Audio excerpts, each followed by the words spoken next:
Comment lutter contre la pollution lumineuse? C'est le thème de notre débat avec Claire Fin. Bonjour. Bonjour. Bienvenue. Vous représentez l'Association nationale pour la protection du ciel et de l'environnement nocturne. Et puis avec nous en duplex, Héloïse Deutsch. Bonjour et bienvenue. Vous êtes chargée de mission éducation à l'environnement, en charge de l'organisation du premier congrès des RIS, les réserves internationales de ciel étoilé. Avant d'en parler et d'expliquer ce que c'est, peut-être le constat, Claire Fin, on parle de quoi? C'est quoi la pollution lumineuse? La pollution lumineuse, c'est un excès de lumière artificielle la nuit. Ouais. Et force est de constater que depuis plus de 20 ans, cette quantité de lumière a augmenté de façon exponentielle. À la NPCEN, on a noté pour le seul éclairage public plus de 94% de lumière émise en 20 ans.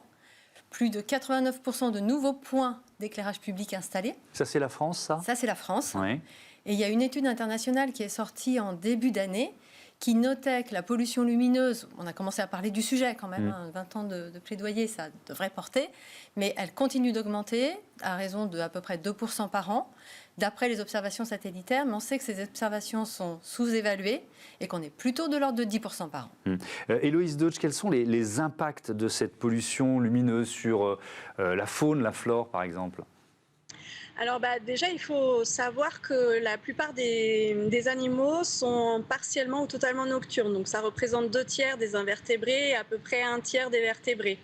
Donc forcément, quand on apporte de la lumière artificielle dans cet environnement nocturne, ça va perturber les espèces au niveau de leur biologie, au niveau de leur déplacement, au niveau de leur physiologie également.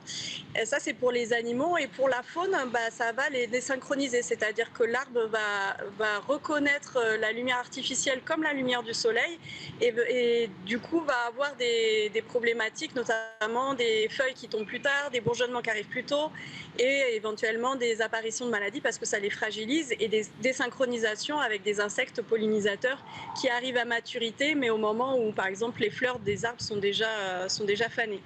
Donc on a un grand nombre d'impacts qui sont répertoriés. Alors c'est sûr que les études, elles sont émergentes, mais on en a de plus en plus. Et on a aussi le critère du type de lumière qui peut impacter différemment les espèces. Donc on a des espèces, par exemple, qui sont lucifuges, c'est-à-dire qui ne vont surtout pas supporter la lumière. C'est le cas d'une partie des chauves-souris notamment. Donc en fait, une rue avec des lampadaires, ça va constituer un barrage infranchissable pour certaines. Donc elles ne vont pas pouvoir se déplacer pour aller se reproduire, pour aller rechercher de la nourriture, rechercher un partenaire. Donc du coup, ça va les cantonner dans un espace réduit. Alors, on va revenir vers vous un peu plus tard pour parler des RIS, Héloïse Deutsch, mais Claire Fin, on a bien compris qu'il y avait des impacts. On aurait pu en détailler beaucoup d'autres qui sont assez vastes, en fait. Je vais poser une question totalement cynique.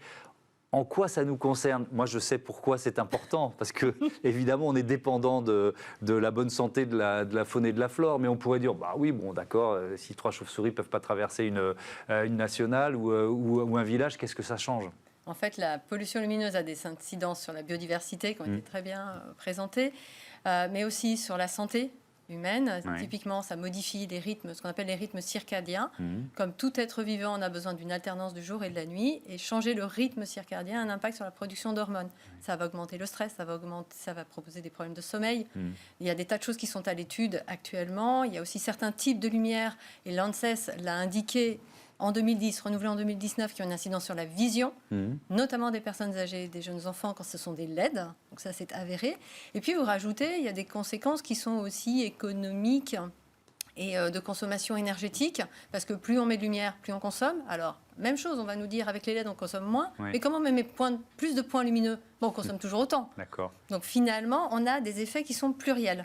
Quelles sont les solutions? Parce qu'il y a des villes qui ont commencé à s'emparer de la question. C'est des solutions de bon sens qu'on peut mettre en œuvre? Les premières solutions sont toujours des solutions de bon sens. Il faut se poser la question de l'usage de la lumière. C'est quelque chose que l'on a arrêté de se poser. C'est une question qu'on a arrêté de se poser. On se pose beaucoup de questions. Enfin, on a beaucoup réfléchi sur l'apport qu'avait la lumière pour notre quotidien. On ne s'est pas posé la question de l'obscurité. Mais l'obscurité, on en a besoin. Et parfois, on n'a pas besoin d'éclairer.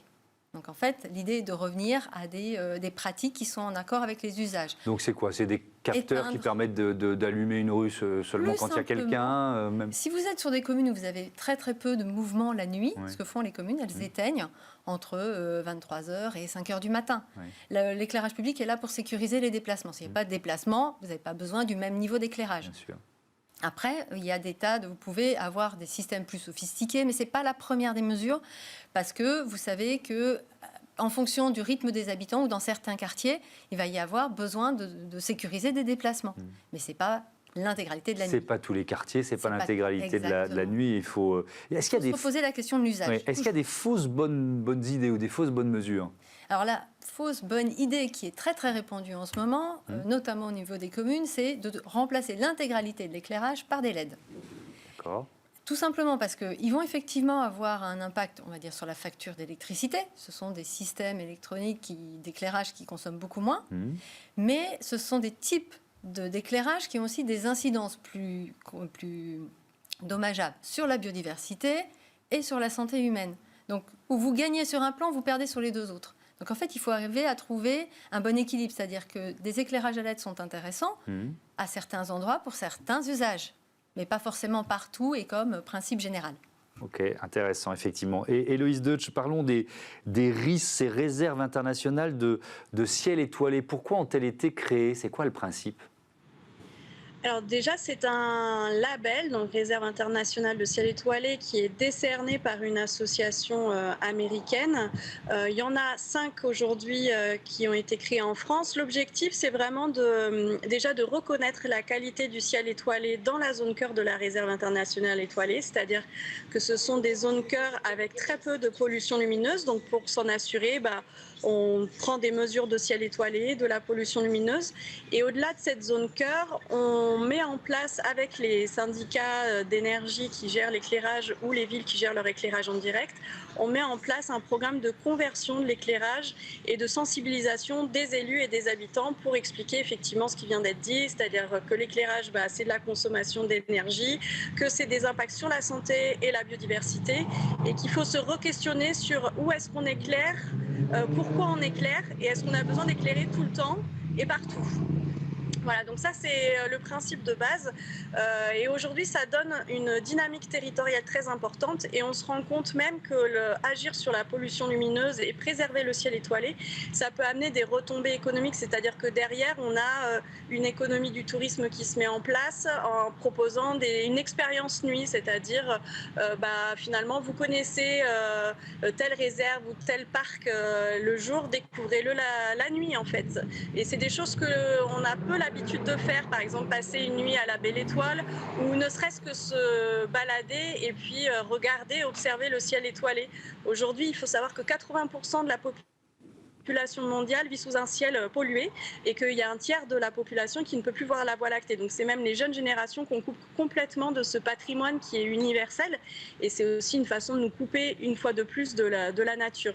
Donc ne serait-ce que faire l'effort de sortir la nuit et d'être sous un ciel qui est préservé comme celui des réserves, c'est déjà un pas pour se reconnecter à la nature. Alors moi j'avais, pardon de vous interrompre, ces réserves internationales, j'en avais 4, moi Pic du Midi, Cévennes, Alpes Azur, Mercantour et Millevaches. Donc il m'en manque une, vous avez bien dit 5. Oui, la petite dernière qui a été annoncée la semaine dernière, c'est celle du Vercors, donc elle est toute nouvelle. C'est une info de première main. Donc on est 5 aujourd'hui. Et du coup, l'idée justement du congrès qui a lieu la semaine dernière, c'était la première fois qu'on se rencontrait officiellement. On a eu des échanges chacun de notre côté, mais là, c'était vraiment une rencontre fédératrice pour échanger sur ce qu'on a mis en place, pour échanger aussi sur ce qu'on veut pour les réserves pour les prochaines années, qu'est-ce qu'on peut mener en commun, qu'est-ce qu'on peut mutualiser et être force de proposition aussi. On est des territoires d'expérimentation sur la technique des conversions d'éclairage, sur les études qui sont menées sur l'impact de la lumière sur la biodiversité, sur les actions qu'on peut mettre en place sur la sensibilisation. Donc tout ça, c'est des actions innovantes qu'on met en place parce qu'il y a une dynamique spécifique sur les réserves. Et donc du coup, l'idée, c'est comment on mutualise et comment aussi on la transforme à d'autres territoires qui ne sont pas forcément RIS, mais qui peuvent avoir envie de mettre en place une politique de réduction de la pollution. S'inspirer de ce que vous avez pu faire. Est-ce qu'il y a, là on parle d'un label, est-ce qu'il y a d'autres labels qui existent, notamment pour les villes et les villages? Alors la NPCEN a lancé un label en 2009 qui s'appelle Villes et villages étoilés. Donc, tout le monde connaît les villes et villages fleuris. Bien sûr. Maintenant, vous ferez attention quand vous rentrez dans certaines communes, vous avez des panneaux avec des villes et villages étoilés de 1 à 5 étoiles. Ce label vient récompenser des communes qui font des efforts en matière de préservation de leur ciel étoilé et de lutte contre les pollutions lumineuses et nuisances lumineuses. C'est pas réservé aux villages, aux zones rurales, ce label? Pas du tout. La plus grande ville qui ait eu 1 étoile, pour le moment, c'est Strasbourg. Donc, on n'est pas dans la dimension du village. Oui. Et ce label concerne 722 communes actuellement en France. Ça constitue une sorte de trame étoilée. Donc, voilà, on se dit qu'avec ça, on peut retrouver un ciel étoilé, pas uniquement dans des milieux protégés, préservés, mais que tous les Français ont la possibilité de renouer avec cette observation. Oui. Est-ce que c'est en train de devenir, je reprends ce que disait Héloïse Deutsch, est-ce que ça peut devenir un argument touristique? Ça peut devenir un argument touristique. Ça ne l'est pas encore tout à fait, mais ça peut le devenir. Ça l'est. Moi, on l'a vu. Je l'ai vu sur des dépliants touristiques de certaines régions où on vous dit allez découvrir telle et telle commune, allez-y le soir et vous observerez le ciel. C'est une demande des touristes de plus en plus? Alors, je ne sais pas si c'est une demande des touristes. En tout cas, une chose est certaine, c'est que les Français sont de plus en plus sensibles à la question et tout à fait à l'écoute et en attente d'actions contre ce type de pollution.